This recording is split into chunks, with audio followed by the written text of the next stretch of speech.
වගේ තරගයක ඒ වගේ මිස්ටේක් කරාම තරග ජයග්‍රහණය කරන්න අමාරුයි. মুস্তাফিজ থাকলে কি আর ম্যাচ জেতা যায়? ম্যাচ শেষে উপস্থাপকের প্রশ্নে একই বলেন লঙ্কান ক্যাপ্টেন ওয়ানিন্দু হাসারাঙ্গা। বিশ্বকাপে প্রথম ম্যাচে শ্রীলঙ্কার বিপক্ষে দারুণ জয় তুলে নিয়েছে বাংলাদেশ। শ্বাসরুদ্ধকর ম্যাচে 2 উইকেটের জয় নিয়ে বিশ্বকাপ যাত্রা শুরু করল বাংলাদেশ।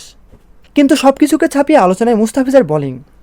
মুস্তাফিজ এবার জন্য আইপিএলের অগ্নিঝরা বোলিং দেখালেন বিশ্ব আসরে। বিশ্বকাপে নিজেদের প্রথম ম্যাচে শ্রীলঙ্কার বিপক্ষে মাঠে নেমেছিল বাংলাদেশ। টস জিতে প্রথমে বোলিংয়ের সিদ্ধান্ত নেয় মুস্তাফিজের দল।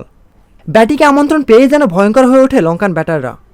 পাওয়ার প্লেতে নিজের প্রথম ওভারে বোলিং করতে এসেই অসাধারণ ব্রেক থ্রু এনে দেন মুস্তাফিজ। শ্রীলঙ্কা শেষ পর্যন্ত নির্ধারিত 20 ওভারে 124 রান তুলতে সক্ষম হয়। মুস্তাফিজ 4 ওভার বল করে মাত্র 17 রানে 3টি উইকেট লাভ করে। ফিজ একাই লঙ্কান ব্যাটিং লাইন আপ গুড়িয়ে দেন। শেষ দিকে অ্যাঞ্জেলো ম্যাথিউস সেট হওয়ার চেষ্টা করলে আর কাউকে দাঁড়াতেই দেয়নি বাংলাদেশি বোলাররা। ম্যাচ শেষে তাই তো মুস্তাফিজকে প্রশংসা ভাসিয়ে বিস্ময় প্রকাশ করেছেন লঙ্কান ক্যাপ্টেন ওয়ানিন্দু হাসারাঙ্গা বলেন, মুস্তাফিজ থাকলে কি আর ম্যাচ জেতা সম্ভব? মুস্তাফিজ বিশ্বসেরা বোলার, সে আগেই সেটা প্রমাণ করেছে। ফিজের কাটার যে কোনো ব্যাটারের জন্য আতঙ্ক। আমরা দেখে শুনে ফিজকে খেলার চেষ্টা করেছি, তবুও উইকেট ধরে রাখতে পারিনি। তো দর্শক, আইপিএলের মতো বিশ্বকাপেও কি ফিজ তার পারফরমেন্স ধরে রাখতে পারবে?